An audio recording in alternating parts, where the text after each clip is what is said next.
Assalamualaikum warahmatullahi wabarakatuh. Kami dari kelompok 4, saya dengan saudara Syafiq. Di sini saya akan melanjutkan dari presentasi Mas Syafiq tadi yang dijelaskan. Di sini saya jelaskan tentang pengasuhan anak.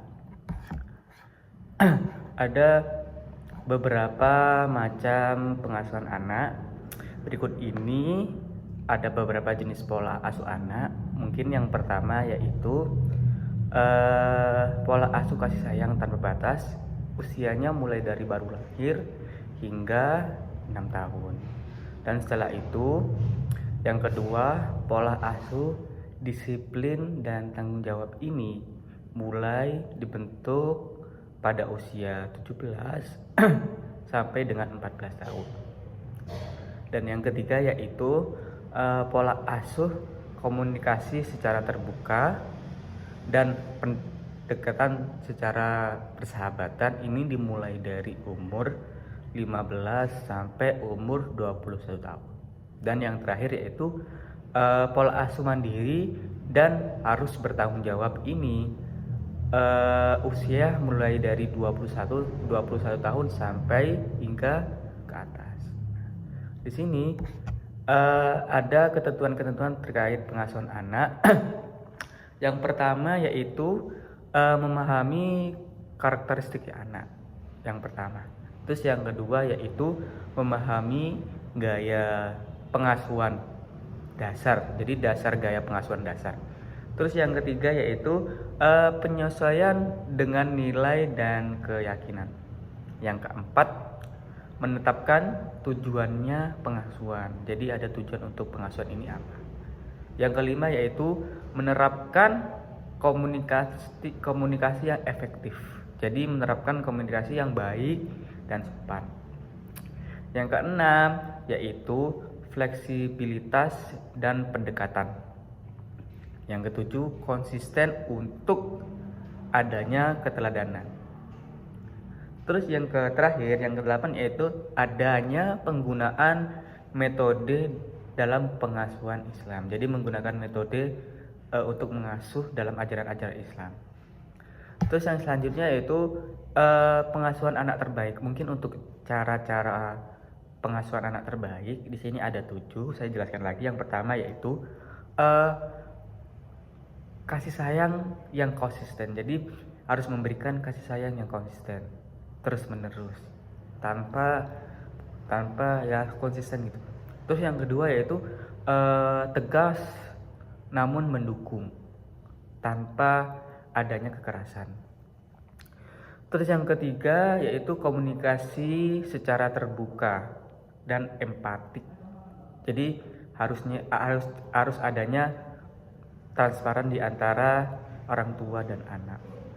Dan yang keempat yaitu memberikan contoh-contoh yang baik kepada anak. Harus mulai dari kita sendiri, mulai dari orang tua sendiri, agar nanti anak bisa mencontohkan orang tuanya dengan baik. Terus yang kelima yaitu mendukung kemandirian. Jadi kita harus mendukung kemandirian anak. Kita harus mengarahkan agar anak harus bisa mandiri. Terus yang keenam, berpendidikan berkarakter berbasis nilai. Kita harus memberikan anak pendidikan yang berkarakter berbasis nilai. Yang ketujuh yaitu fleksibilitas dan adaptasi. Ya, saya simpulkan yang saya yaitu pengasuhan anak adalah jadi tanggung jawab penting bagi orang tua. Tanggung jawab mengasuh anak itu adalah tanggung jawab yang paling penting bagi orang tua.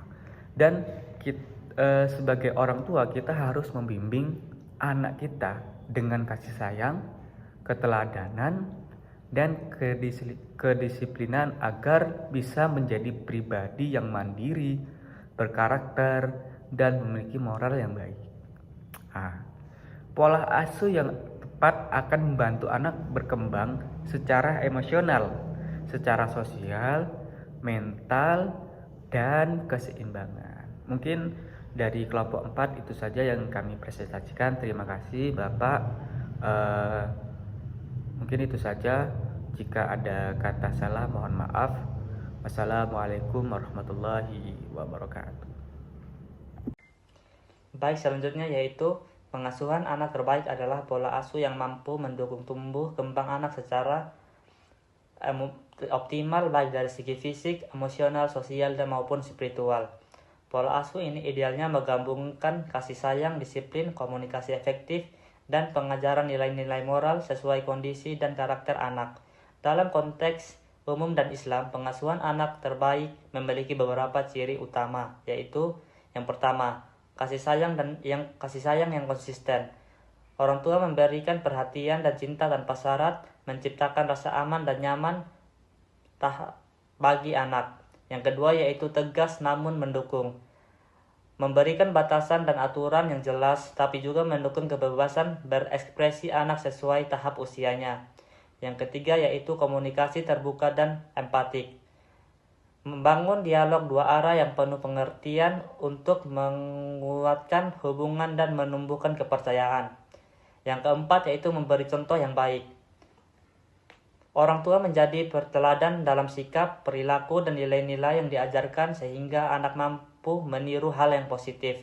Yang kelima yaitu mendukung kemandirian. Memfasilitasi anak belajar mandiri dan bertanggung jawab sesuai kemampuannya. Yang keenam yaitu pendidikan karakter berbasis nilai. Dalam Islam ini berarti mengajarkan akidah, akhlak mulia, dan tanggung jawab sebagai hamba Allah dan anggota masyarakat. Yang ketujuh yaitu fleksibilitas dan adaptasi. Orang tua menyesuaikan pola asuh dengan perkembangan anak dan kondisi keluarga agar tetap efektif. Pola asuh otoritatif sering dianggap sebagai pengasuhan terbaik karena mampu menyeimbangi disiplin dengan kasih sayang dan dukungan. Selanjutnya itu kesimpulan. Pengasuhan anak adalah tanggung jawab penting bagi orang tua. Anak perlu dibimbing dengan kasih sayang, berteladan, dan kedisiplinan agar tumbuh menjadi pribadi yang mandiri, berkarakter, dan memiliki moral yang baik. Pola yang tepat akan membantu anak berkembang secara emosional, sosial, dan mental dengan seimbang. Mungkin itu saja dari kami. Wassalamualaikum warahmatullahi wabarakatuh.